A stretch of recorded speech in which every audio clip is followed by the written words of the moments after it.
Hi, I'm Casey Frashante, and today we're going to have a look at the chart belonging to Ziz, who was, I guess, an influencer before the word influencer really existed. I feel like at the time he probably would have been described as like a fitness personality or like an internet personality. Either way, he was pretty big. I don't even know if I would call him a niche celebrity, like niche online celebrity, because even though I was about 13, I kind of knew who he was, and I think my brother, who's like kind of a normie, even knew who he was at the time. Like I swear I saw my brother looking at him on the computer from time to time. And I don't even think he's like a niche celebrity now, at least not in Australia. I think most Australians, at least Australian guys as well, know who this Ziz guy is or was. And a couple months ago, I did a video on this guy called Clavicular, who is kind of like, I don't want to conflate the two, but he's kind of the modern day equivalent to what Ziz was back in the day. So I was kind of like, right, I did a video on this clavicular guy about masculinity in the birth chart because this clavicular guy is like trying to become like the male ideal, aesthetic ideal or something. And it just got me thinking about Ziz, and I was like, okay, we'll look at Ziz's chart through that same lens of like, masculinity in the birth chart. But looking at his chart, it was kind of, I feel like popularity in the birth chart would be a better focus for his chart and this video. So, kind of, masculinity, popularity in the birth chart is what we're going to focus on today with Ziz's chart. And Ziz died in 2011.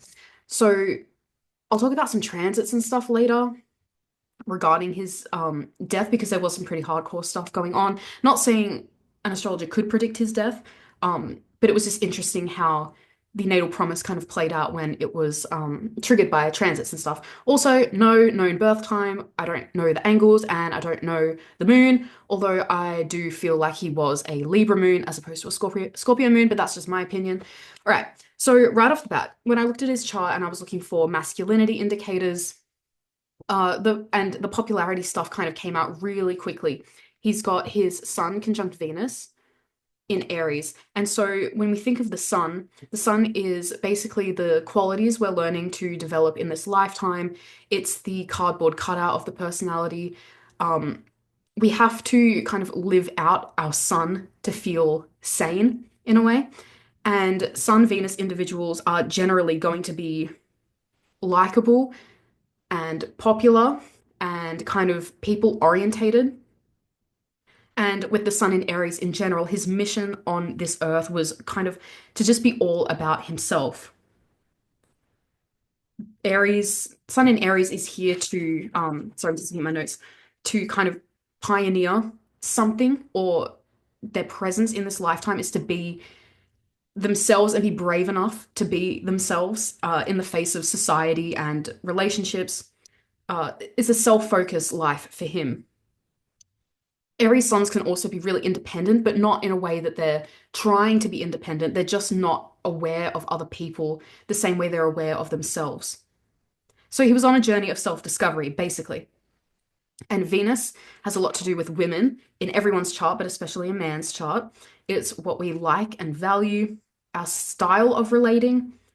Self-esteem as well is very important when you look at Venus, and yeah, general love nature, social nature, also money. Because I don't have his birth time, I don't know which house Venus falls in, I don't know which house it rules, so we have to go with general interpretations. Venus in Aries is very passionate, very affectionate as well, typically very athletic, they like sports, competitive, innocent in the sense, again, they don't make comparisons and they're very happy with the way things are if it feels good to them, but can be a little bit selfish as well. So just generally, with the Sun conjunct Venus in Aries, there's a real sense of like natural confidence and effortlessness as well, vibrancy and warmth to the personality and the life path, friendly, etc. And also with the Sun being everyone's life path. in Aries, conjunct Venus, he was here to actually live out a life of aesthetics, which is very ironic considering I think that's basically what he pioneered, I think. He pioneered like male aesthetics and men pursuing a life of aesthetics.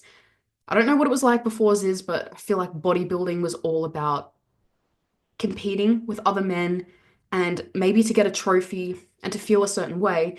Whereas I think again, I'm not like a Ziz historian.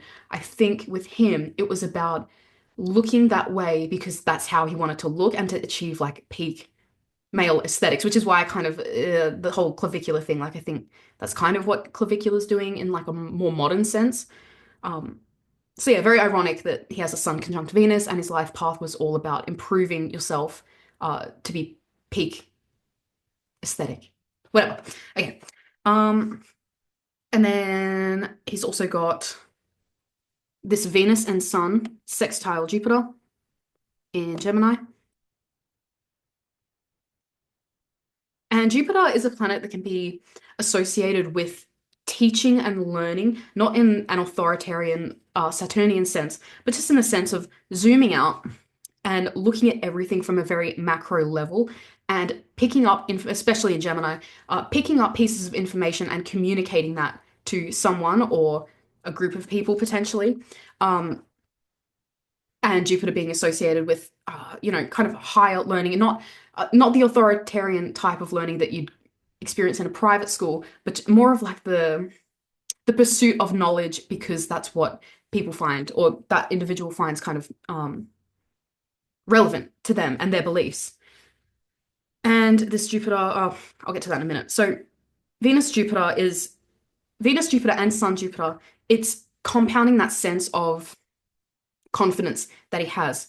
Sun in Aries is going to be naturally confident anyways. Sun conjunct Venus is going to be pleasant. And with the sextile to Jupiter, it's compounding that sense of confidence, natural confidence, kind of like a big presence. I wouldn't say big personality, but when these people walk into a room, you typically not even necessarily notice them, but you don't overlook them. Also, with the sextile to Jupiter, it's kind of like leading by example as well. And yeah, Jupiter is all about sharing wisdom. With its sextile the Sun, which is about our life path and what we're here to do, he was here to pioneer some kind of something related to aesthetics, with Venus being there as well. And sextile Jupiter, it's like he was supposed to share that wisdom. He has this Jupiter conjunct Mars. And Mars is sextile the Sun, but it isn't sextile Venus. And Mars in a birth chart is our energy, where and how we direct our energy.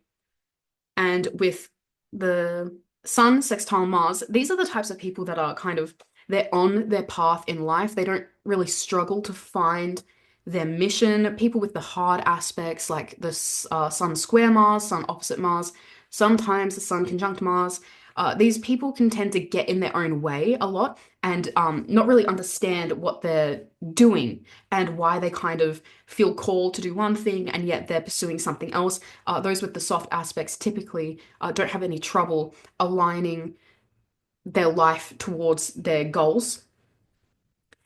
And there's also a sense of healthy masculinity with Mars sextile the Sun, meaning that, again, the hard aspects, the square opposition, sometimes the conjunction, they can tend to be a little bit bossy and overbearing, whereas the softer aspects, like the sextile or the trine, just have a general sense of, again, natural confidence,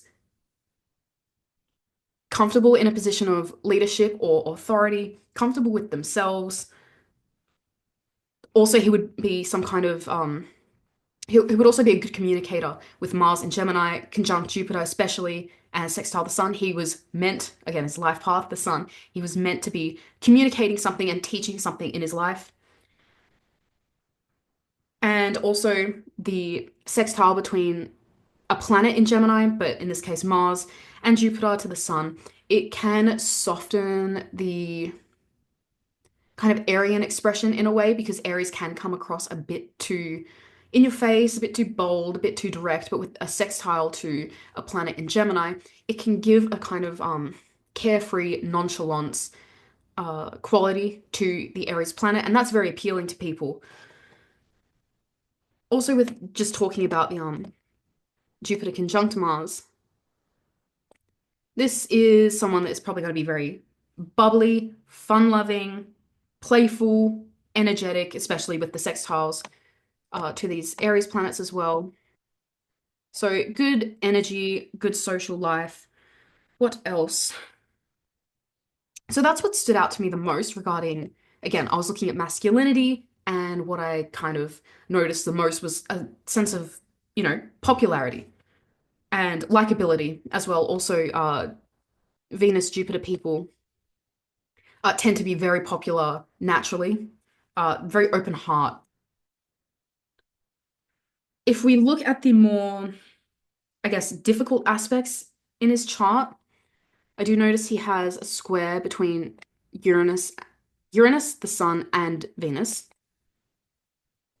The square is a 90-degree aspect of tension, and whilst it is challenging and can bring about problems, it can also, I always conflate the square aspect with like working out a muscle.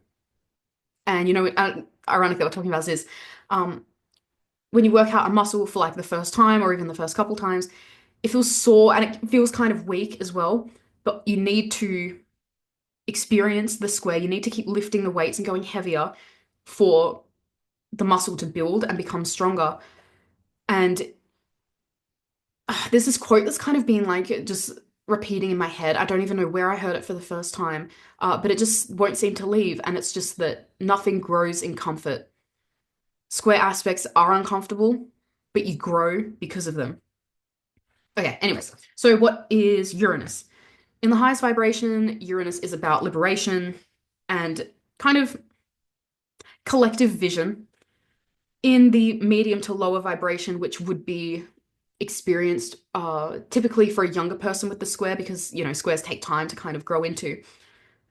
It says a lot about rebellion, extreme beliefs, and extreme sets of ideals, and deviating from the norm in some way. So the square between, or even just Uranus in any hard aspect to the sun, regardless of the sign, is going to be impulsive. With the sun in Aries, which is already impulsive, squaring Uranus, that's super impulsive. Either way, again, sun, life path, what we're here to learn. He was meant to have some kind of unconventional existence and unconventional life. He was here to push the envelope and the limits of the self as well, with it being in Aries. With Sun Uranus types, there's a real refusal to fit into society. They're often the types that are terrified of becoming like a cog in the machine or like some kind of NPC, which is like a more modern term. The thought to them of like working in an office and being just like everyone else and like, sitting in one in traffic, they can't do it. They tend to have main character syndrome, again, especially with those planets in Aries, main character syndrome. With the square between Uranus and Venus as well, there can be, he probably valued things very differently to most people, or valued things differently to what society wanted him to value at the time. Venus in Aries is very kind of self-indulgent and very self-focused. In a man's chart, conjunct the sun, this is someone that is all about themselves, not very relationship orientated, not saying he didn't like girls or anything like that. He probably, and again, he died when he was very young. I think he was 22. And 22-year-old men or boys typically don't think about marriage like that. Um, but I feel like had he lived longer, he probably never would have been marriage orientated, never would have wanted a stable type of job, because again, Venus rules money. He was always going to do something different and something that felt true to him. Anyways, extreme aesthetics as well. Uranus is all about extremes and Venus is all about aesthetics. So extreme aesthetics, deviating from the norm, attracted to things that were extreme in a certain way. Uh, Venus, Uranus, and Venus, Sun, strong urge to be unique, to stand out. But they kind of find themselves alienated because of this as well. Um, wants to stand out, wants to get attention, and yet almost resents the fact that they're standing out and getting attention. And that's something they are here to learn about in this lifetime, learning how to, I guess, fuse those two things and live with them, or going from someone that is very famous and very recognizable to then becoming some kind of recluse. It can go either way. There's a also sense of non-cooperative energy in his chart as well. Again, when it comes to relationships, I doubt he would have ever gotten married or settled down. Uh, Again, even in business and stuff, Venus ruling money, Venus ruling the sun, he was going to do what he wanted to do. And Venus, no, Sun, Uranus types are also often light years ahead of their time. So that's basically, I think, everything I wanted to say about his personality. Again, there's only so much I can do without a birth time. But I thought that was really interesting. Um, and how strong the kind of independent urge with him was, and how, I guess, being himself is what kind of I don't want to call him fake because I don't think he was like famous. It was just being himself and being himself and pursuing what he wanted to pursue because he was passionate about it. He was passionate about learning these things. That made him appealing to people because he was brave enough to be himself. And then there was also that urge to be different and to stand out. Also, the sun squaring Uranus, Uranus ruling like collective vision. He was kind of the mouthpiece for male aesthetics at the time, or the mouthpiece for, I guess, masculinity. I mean, I was there, but I wasn't there. Also, I'm a girl, so I don't really get it. But yeah, I wanted to also touch on the transits that were active when he died, because he did have like a sudden, untimely death. Right. And this is just like a transits in general as well. So he died on the 5th of August in 2011 at 22, I believe. And so, and this is where predictive analysis is like tied into the natal chart. He has Uranus squaring his sun natally. That is applicable to all of the personality stuff we just talked about. But when it comes to transits and progressions and solar arcs, when this square is triggered by either of those things, the shadow side tends to manifest. So the older you get with difficult transits, it's like the less you can kind of be buffeted by the hard transits because you've learned, hopefully you've learned to work with that energy. When you're young, hard transits or transits triggering a hard aspect in your chart can be really detrimental because you're not super familiar with how to navigate this square, for example. So he has that square natally. When he died, transiting Uranus in the sky was conjunct his sun, which triggers that square. He would have been experiencing some extreme um, shock to his system that he had to be free. He had to be independent. There was a sudden urge for freedom. And what I mean by that is, so he lived his whole life, or, adult life, doing this whole bodybuilding thing and being on the internet and being recognized for that. Sun Uranus types, they can tend to just like change their mind at the drop of a hat as well. So he's doing that thing. He's 22 years old. It wouldn't surprise me if he was not having doubts, but was kind of wanting to change course with what he was doing. I don't know if he had a job. I don't know if he was still in school. But whatever the fitness thing he was doing online at the time, I feel like he was getting, not kind of growing tired of it, but wanting to break out of that mold that he kind of built for himself, or break out of that box he put himself in, because he thinks he wasn't putting himself in a box. He absolutely was, or he found himself in a box at some point of his own creation. Also, this Uranus is squaring his natal Uranus, and this is a transit that occurs for everyone around the age of 21. And this comes at a time, so his natal Uranus is at 5 degrees of Capricorn, and transiting Uranus in the sky when he died was at 4 degrees in Aries. So it's approaching, or it was probably, I don't have the exact dates, was squaring and then easing off and squaring, easing off. This occurs for everyone around the age of 21, 22. when you are typically graduating from university or you're typically getting some kind of full-time employment, you find yourself moving out of your parents' house. This is typically the age most people find themselves thinking about their future, what path they're going to take. And I call Uranus transits like what now transits because you've been in school your whole life. You still live at home with your parents and then you experience this square and it's like, what do I do now? I have to choose what I'm going to do. And there is that, again, desire for freedom and independence, but also a fear regarding that because you're stepping into the unknown. And some people, this is something I experienced with my Uranus square. I feel like I wasn't ready to become totally independent, and I got married very young to kind of, I didn't know it at the time, but in hindsight, it's absolutely what was happening to kind of sustain my baseline and stay comfortable with what I knew because if I got married, then it's like I could still stay in the house. I didn't have to, brave the outside world and figure out what I was going to do and how I was going to operate in society if all I was doing was pivoting from a daughter to a wife. And so Uranus transits are what now transits. Again, his natal makeup is very independent. So he was not going to be someone that was going to, I feel like, withdraw from society. He was maybe trying to figure out how to be even bigger or just do something differently and how he was going to forge ahead in his life on his own. Again, I don't know what that means for him, I don't know what was going on in his life at the time, but he was going to do something different or something bigger. I feel like they're just the online fitness stuff. He was also experiencing transiting Pluto, conjuncting his natal Uranus, and squaring his natal Sun. Pluto Uranus is not a huge thing because everyone around his age would have been experiencing um, Pluto conjunct Uranus. I don't know if I want to talk about his perceived rising sign, just because I'm not a huge advocate for guessing people's rising signs.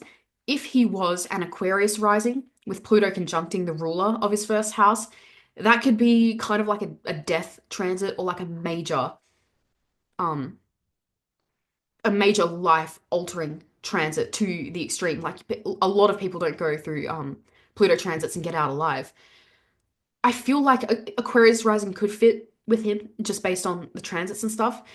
But I also see something like Sagittarius rising with Uranus in the first house because that Uranus in the first house would still be a physical body point for him. So that's kind of when I think about him, I'm like, he's either Sag rising or maybe Aquarius rising, but we don't know. Okay, so Pluto Sun in hard aspect is like extreme personal crisis, ego death as well. With all that Uranus stuff and figuring out, what he's gonna do next and where he's gonna go. Pluto squaring the Sun is like he has no clue of who he even is anymore. Um, Potentially, losing himself around this time and trying to remember who he actually is. Um, the life purpose that he had feels like a bit dead and is a bit gone, and he needs to figure out everything from scratch.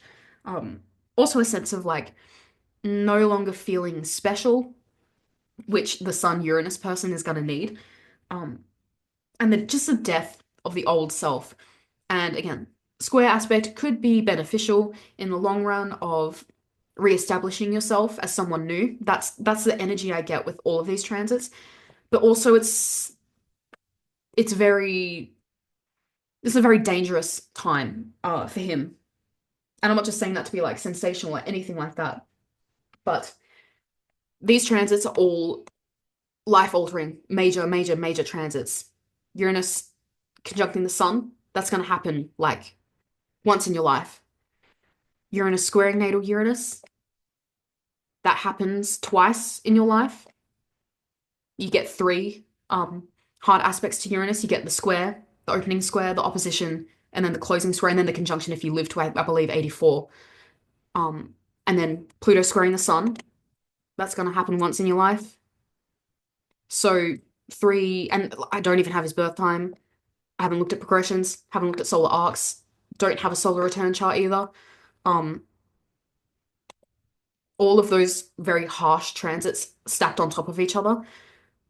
could explain his death in a way. I mean, I think he allegedly died of like a heart condition that he didn't know that he had.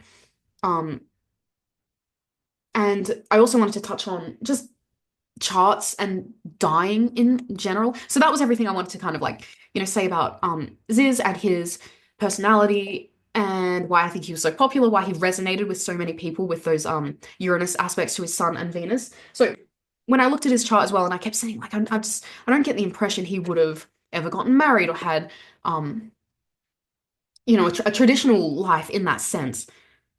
I was reading this book because I am trying to get more in touch with my spirituality, and it's ironic because when I got into astrology, I was all about like the technical aspect of astrology and kind of being like, it's real, there's numbers, look, and being able to like back it all up with science.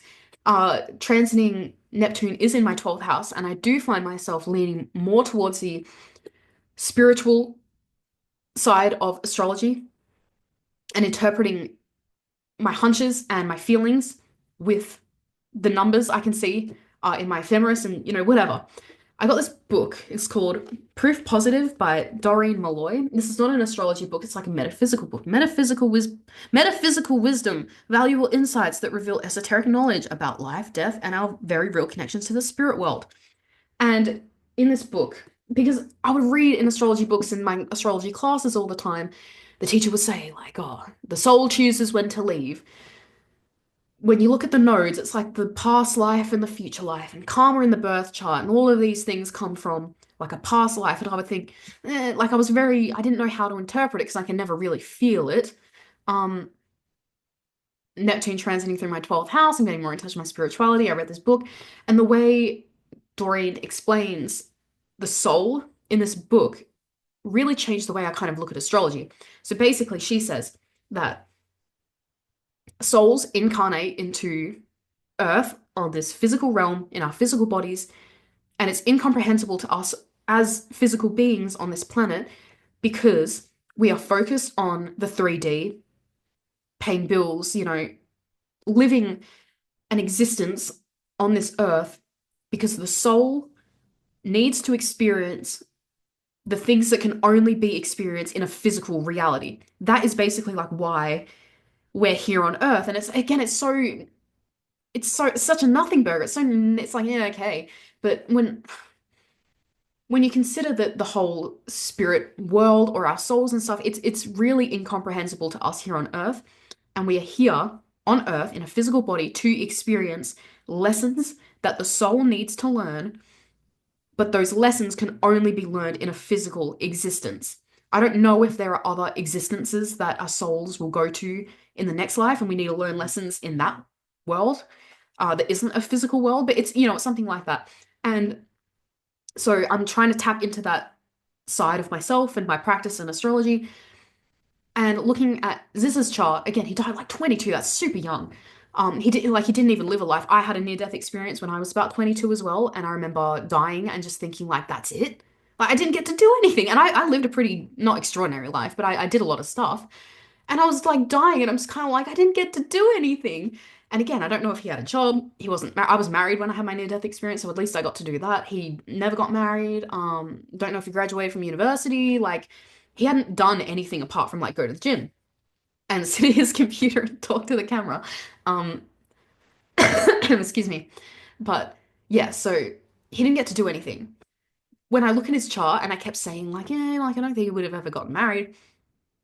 It's one of those things where I get the impression emotionally and spiritually that his soul, like, I think his name was Aziz or something, but all intents and purposes, I'm calling him Ziz, even though it sounds like really stupid to like refer to him like that when I'm talking about this stuff.